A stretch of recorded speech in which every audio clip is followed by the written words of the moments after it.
Hello everyone, welcome back to our channel. নিয়ে চলে এসেছে একটা নিউ ব্লগ। আজ কোথায় গেছিলাম সেটা তোমাদের নতুন করে বলতে হবে না, কারণ তোমরা ব্যাকগ্রাউন্ড দেখেই বুঝতে পারছো।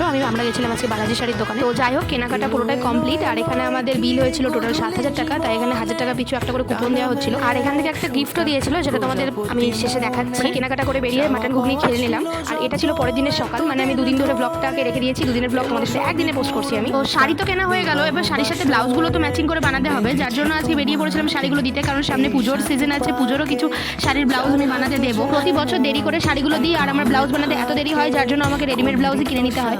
এটা প্রতি বছরের সমস্যা, তাই জন্য এবার ভাবলাম এই ভুলটা আর এবছর করবো না। আর সামনে তো বিয়ের ব্লাউজগুলো বানাতে হবে, সব কিছু নিয়েই গেছিলাম, আর অনেকগুলো ব্লাউজ তৈরি হবে। তো যাই হোক, এখন সময়টা ছিল দুপুরবেলা। এইবার বাড়ি ফিরে আমি খেয়ে দিলাম ভাত, আর আজকে ভাতের সাথে তো ছিল মাছ। আর মাছ রান্নাটা আজকে এত সুন্দর হয়েছিল। আর একটা আমি গোটা মাছ নিয়ে বসেছি। তোমরা হয়তো মাছটার সাইজটা বুঝতে পারছো না, ফোনে হয়তো ছোটো লাগছে, অনেকটা বড় ছিল। আর আমার খেতে অনেক অনেক ভালো লেগেছে। এটা কি মাছ আমি জানি না। এইবার আসি গিফটের কথায়। যারা অনেকক্ষণ ধরে ওয়েট করে আছো যে বালাজি থেকে কি গিফট দিয়েছিল, তো তাদের জন্য এই শেষের পার্টটুকু। বালাজি শাড়ি থেকে এই থার্মোওয়্যারটা গিফট করেছিল আমাদের, তো যেটা অনেকটা ভালো ছিল, আমাদের দেখে বেশ ভালোই লাগলো। তো যাই হোক, আজকে ভিডিওটা এই পর্যন্ত থাকলো। দেখা হচ্ছে নেক্সট কোনো ব্লগে। সবাই ভালো থেকো, সুস্থ থেকো। তো আজকের মতো টাটা।